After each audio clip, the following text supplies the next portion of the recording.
Hola, ¿qué tal? Bienvenidos, bienvenidas a otra edición de Los Lugares de la Memoria, esta tira semanal que hacemos junto a NOR Producciones y a mi compañero Mauro Perrone, donde tratamos de ponerle sentido y contarles un poco la historia de las cosas próximas, de edificios, de instituciones, de calles, de plazas. Hoy están viendo detrás mío un banner que indica de lo que vamos a hablar, que es el nacimiento del Partido Justicialista en la provincia de La Pampa, unos años después de que surge el Partido Laborista. Perón ya era presidente, pero bueno, de eso vamos a ampliar porque tenemos un invitado. Mauro, ¿cómo andás?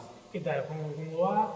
Sí, como vos decías, este recorrido que venimos haciendo de nacimiento de algunas instituciones fundamentales, asociaciones civiles y, bueno, fundamentalmente partidos políticos que han sido muy importantes tanto para la etapa territoriana de nuestra provincia como ya para la etapa de su constitución como provincia en sí. Y para hablar justamente del nacimiento del peronismo en La Pampa o las particularidades que tiene el peronismo en el territorio y en la provincia, nos encontramos con Aldo Fabio Alonso, profesor de historia. Bueno, es investigador un poco, que ha hecho el libro sobre los orígenes del peronismo en La Pampa. Fabio, ¿qué tal? ¿Cómo estás? Muy buenos días, un gusto, agradezco la invitación. Bueno, gracias. Preguntar un poco esto, la primera inquietud, ¿no? Que es ¿cómo era la situación del territorio de La Pampa al momento de la conformación del peronismo?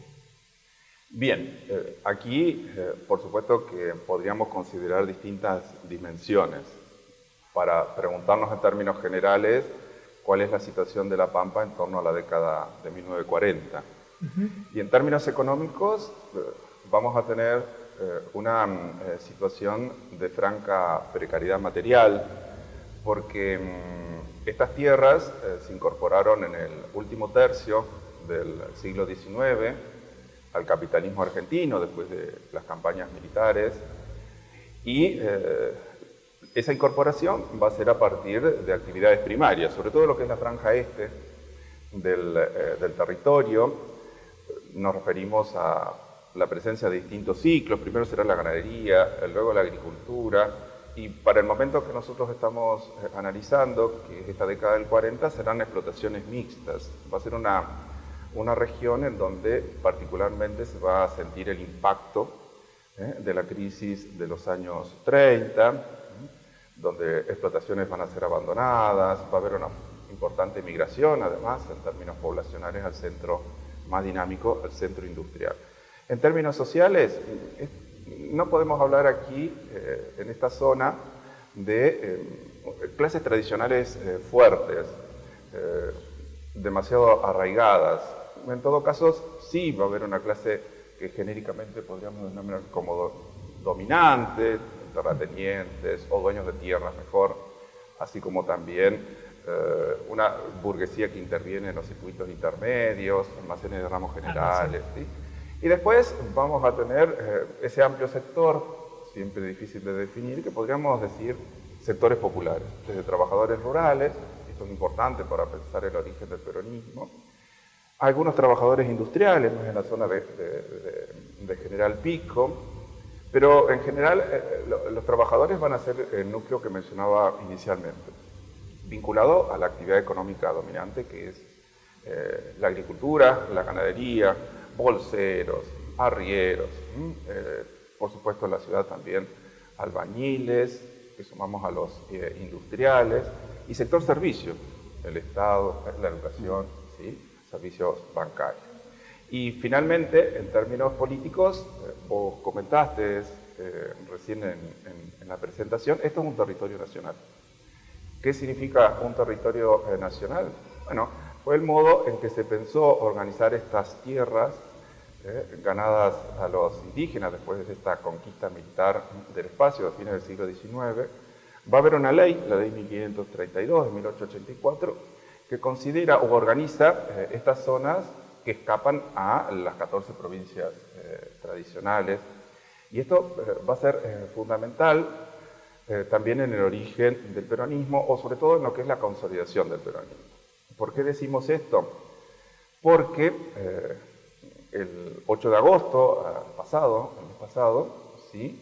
se cumplieron 74 años en que el por entonces presidente Juan Domingo Perón estampa su firma promulgando la ley que declara provincia a La Pampa y Chaco. Es la concreción de los derechos políticos, en definitiva, de estos dos territorios. El peronismo no estaba ante una alternativa de no hacerlo. El proceso se había postergado largamente por diferentes circunstancias, pero la concepción del peronismo estaría impidiendo que se siga retrasando, aunque siempre fue un proceso muy controlado, muy monitoreado.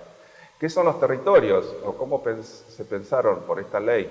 Son circunscripciones administrativas, dependen del Ministerio del Interior, del Gobierno de la Nación, no tienen autonomía funcional ni presupuestaria, pero esta ley que comenté, la ley que organizó los territorios nacionales, fueron pensados esos territorios como una instancia transitoria.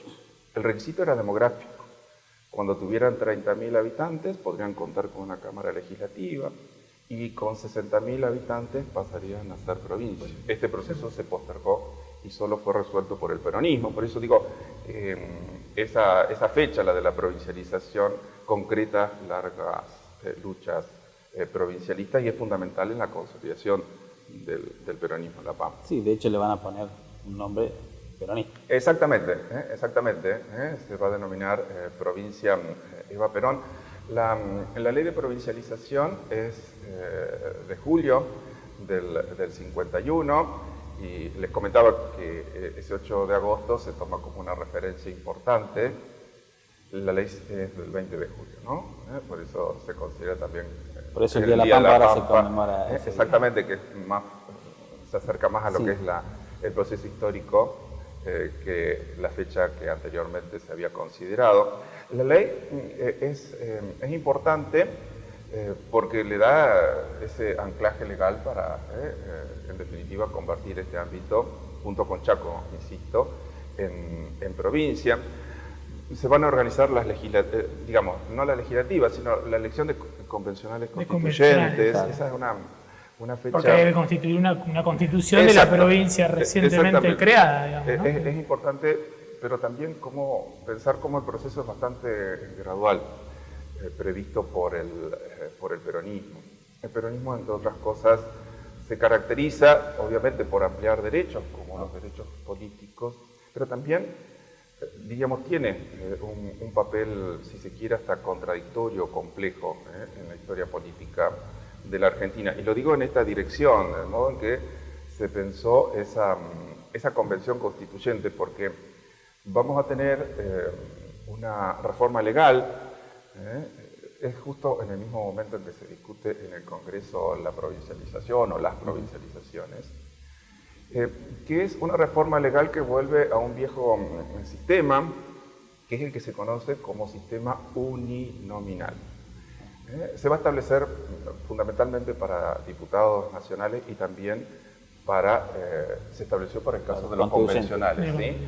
¿Qué significa? Es volver a la ley de 1902, muy diferente a la ley Sáenz-Peña.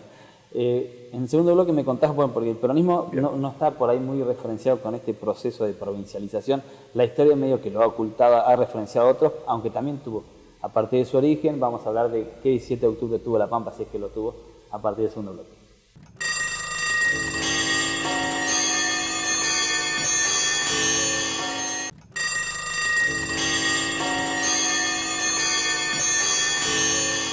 Bien, continuamos en los lugares de la memoria. Mencionamos el 17 de octubre cuando pasamos a este bloque después de la pausa. Es el hecho histórico fundacional del peronismo. Pero en La Pampa, ¿qué pasó? Y bueno, vos tenés una consideración de otro 17 de octubre también. Exactamente. Y el 17 de octubre, para el caso de La Pampa, como para otros ámbitos, es demasiado lejos, claro, de Plaza de Mayo. Ese es un hito fundacional del peronismo y está estrechamente vinculado con lo que han sido la mayor parte de las investigaciones sobre el peronismo. La unidad de análisis de Buenos Aires, claro, se vincula con la relación entre los obreros industriales, los sindicatos con Perón, y entonces, ¿cómo pensar el origen del peronismo donde la industrialización no pasó? Y el 17 de octubre, en el ámbito que estamos considerando, a partir de la estructura económica y social que comentábamos antes, va a tener una escasa repercusión. En especial, sí va a haber una suerte de cese de actividades, particularmente en el comercio. El comercio es un sector económico importante, sobre todo en General Pico, en la capital, en Santa Rosa. Y en particular lo que vamos a tener es una movilización que va a organizar la Unión Ferroviaria. En General Pico es donde, en todo caso, podríamos pensar el núcleo industrial, si se quiere, ¿no? Con otra escala de La Pampa, porque allí hay variadas actividades vinculadas con los ferrocarriles, ¿no? Desde las reparaciones. Además, en Pico coincidían dos líneas, ¿no?, ferroviarias nacionales muy importantes, entonces ahí había una concentración de este obrero que por ahí en otras regiones no existía. Por supuesto, y también es cierto, hay que considerarlo, que un poco después también la Unión Democrática va a tener sus referentes en General Pico.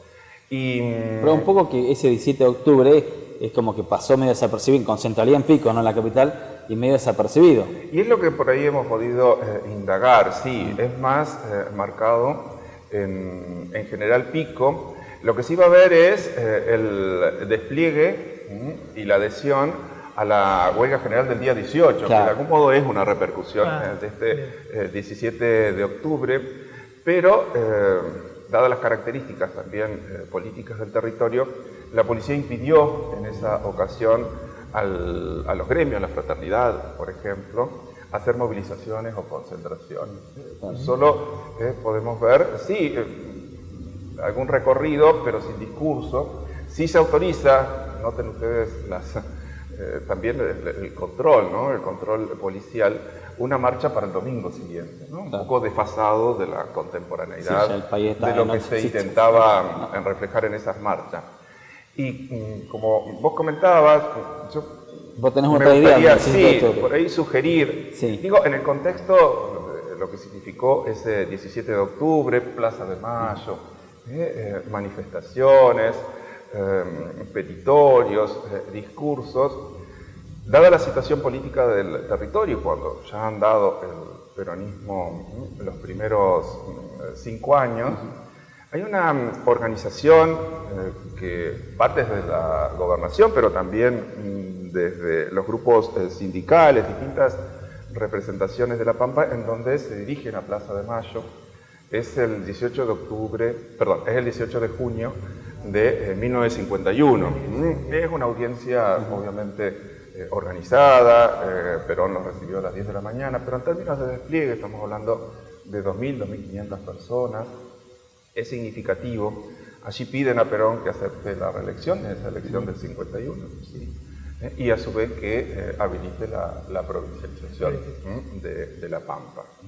Tiene todos los condimentos como para, de algún modo, establecer, si se quiere, cierto paralelismo. Un punto esto, porque uno mira la historia del autonomismo en La Pampa, no se menciona mucho al peronismo como esos que impulsan si bien es muy reciente, porque la lucha es anterior, principio del siglo XX, pero en la definición no aparece este peronismo o laborismo entre los que impulsaron esta provincialización. Exactamente, está previsto igualmente en las plataformas electorales, tanto de la Unión Democrática como del laborismo, Unión Cívica Radical, Junta Renovadora, para la elección del 24 de febrero del 46, hay referencias a promover esa provincialización, pero si ustedes tienen en cuenta la fecha, el resultado de esa elección, se postergó bastante. Claro. Pero está así, estrechamente vinculada con los derechos políticos. Por aquí, en todo caso, se da ese proceso en donde los derechos sociales del peronismo anteceden para los territorios nacionales a la extensión de los derechos políticos. Podríamos considerar cómo es el trámite legislativo, porque es extraño, no es habitual después de esta marcha, decía, de junio, del 18 de junio del 51, un agente extraño al Congreso de la Nación, y nos referimos a Eva Perón, es la que introduce el proyecto, va a ser tomado por Teixeira, Alberto Teixeira, de algún modo respondiendo esta actitud de Eva Perón a los pedidos sí, de las organizaciones de base, el sindicalismo pampeano, chaqueño, pero es un trámite bien inusual que yo quería marcar y en relación a lo que tú estás comentando también sobre la relación entre peronismo, quizás peronización y provincialización. Que va a venir adherido, y lo contamos a partir del tercer bloque, seguimos avanzando en la primera elección, también vienen las provincializaciones atadas a lo que será el voto femenino, todo eso se combina en esa estrategia o de esas decisiones políticas que toma el gobierno de Juan Domingo Perón. Continuamos en el tercer bloque.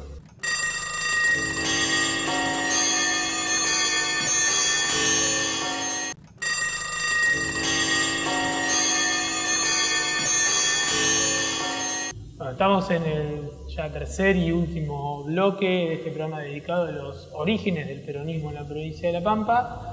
Y justamente nos íbamos a ver haciendo esta referencia al pedido, a este, entre comillas, 17 de octubre pampeano, que es la movilización, el pedido junto con el Chaco de la provincialización, esa introducción, y seguido de eso venía justamente el otro paso, que es el paso electoral, ¿no? Las primeras elecciones a las autoridades provinciales y sobre todo la convención, ¿sí? Que va a hacer o que va a conformarse para redactar la Constitución. Algo decía ya en el primer bloque que había un sistema ahí que se ha utilizado, que es el que conforma esta elección. Exactamente, es el sistema electoral que se conoce como uninominal. ¿En qué consiste? Habilita la competencia entre los partidos, pero quien gana la elección se lleva la totalidad en este caso del convencional constituyente, digamos. Es decir, no es un sistema que considere mayorías y minorías. Con lo cual, todos los convencionales fueron del partido peronista. En esa constitución o en esa convención, digo, constituyente, que va a resultar de esa elección de noviembre del 51, en donde también se va a elegir por la fórmula presidencial, como habíamos comentado antes.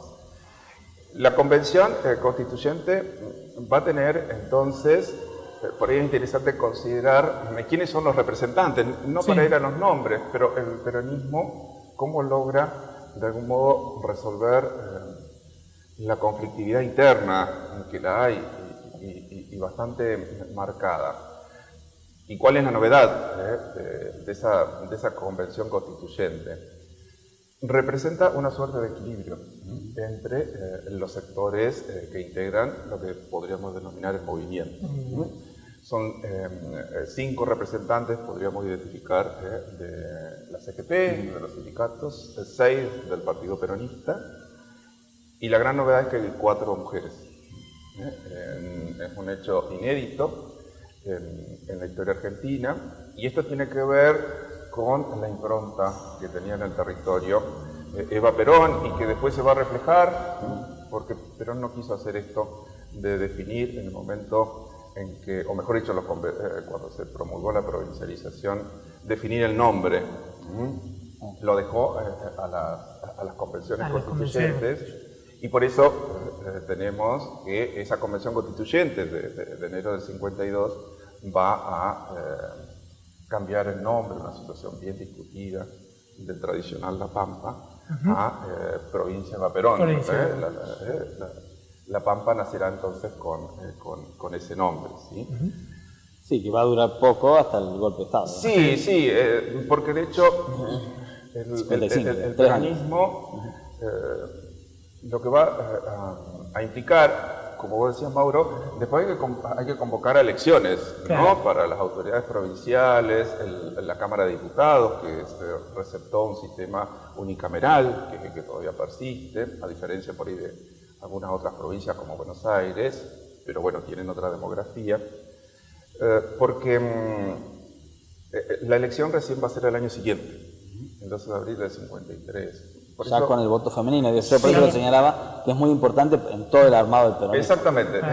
Pero ya tenía esa influencia previa, Claro. digamos, ¿no? Que vos marcabas ya en la convención, hay una gran influencia del sector femenino. Exactamente, y el personalismo, Y el ¿no? personalismo. El personalismo con el que nace la provincia. Utilizar el nombre de Eva Perón. Anteriormente Chaco había elegido el nombre presidente Perón. de presidente. De hecho, armaba el partido femenino peronista, o sea, Sí, se armaba por ramas. Las ramas están muy presentes y por eso decía, forman parte de disputas también por cargos. Y está esta novedad de las cuatro convencionales, ¿no? El sistema uninominal va a ser entonces que todos los convencionales sean por supuesto del Partido Peronista. Hay competencia de la Unión Cívica Radical, que es otra tradición importante por aquí, pero los radicales, en función a cómo surgió esta constitución, después se van a abstener de la primera elección de ese 12 de abril del 53. Va a ser una elección de gobernador, Salvador Ananía, Esteban Arbain, gobernador y vicegobernador. Solo participa el partido peronista. Son las primeras autoridades electas de la provincia Eva Perón. Allí también se mantiene esta suerte de equilibrio similar a la convención, con representantes de distintos sectores, la rama más gremial, la rama política del partido peronista y la política femenina, diríamos, en esa convención, y también para senador y para diputado nacional, que se realiza en esa ocasión. No lo dijimos, lo mencionamos rápidamente antes de la finalización. Como en todo lado, el peronismo nació como Partido Laboralista, después como Partido Único de la Revolución y después va a adquirir el nombre del Partido Justicialista Peronista. Un partido que ha trascendido a la figura, digo, porque tenía el nombre específico y hoy ya tiene otro nombre y ha trascendido por los años. Sí, en términos políticos, el laborismo se va a conformar allí inmediatamente, claro, desde el 17 de octubre del 45. De hecho, habíamos mencionado antes que una de las características de los territorios es que el gobernador se designa desde el Poder Ejecutivo, ¿verdad? Claro. Entonces, ¿quién fue el primer gobernador, entre comillas, peronista? Después del triunfo de Perón desde febrero del 46. Hay varios candidatos. Por un lado quiere persistir el gobernador vigente, ¿no? Duval, Miguel Duval. Desde el 39, apoyado por sectores empresarios, así como también propietarios de tierra. Y a partir de lo que vos comentabas, también jugó fuerte José Sánchez Ducás. ¿Por qué? Porque es el delegado del Partido Laborista en el territorio. Se mencionó también a Juan Duarte como alguien externo, porque Juan Duarte tuvo estrechos vínculos por su actividad económica con el territorio y particularmente con la zona de General Pico. Y finalmente Perón optó por alguien más, alguien que procedía de otro ámbito de la provincia de San Luis, Juan Páez. Ese será el primer gobernador peronista. Esto lo decimos porque un viejo reclamo de los provincialistas era que el gobernador fuera local. Claro. Y pensar estas continuidades y rupturas del peronismo, ese peronismo optó, sin embargo, por alguien de afuera. Al menos hasta la gobernador designado por decreto. Sí, el primer gobernador electo, amén de las primer elecciones, gobernador constitucional, con la reserva que implica el caso, por lo que se entendió cómo se llegó a esa convención constituyente, depende de la lectura histórica. Será Salvador Ananía. Sí. Bueno, Fabio, muchas gracias por habernos acompañado. Lo mismo le decimos, Mauro, hasta la próxima. Lo mismo decimos a ustedes, gracias por haber estado ahí. Nos reencontramos en una semana.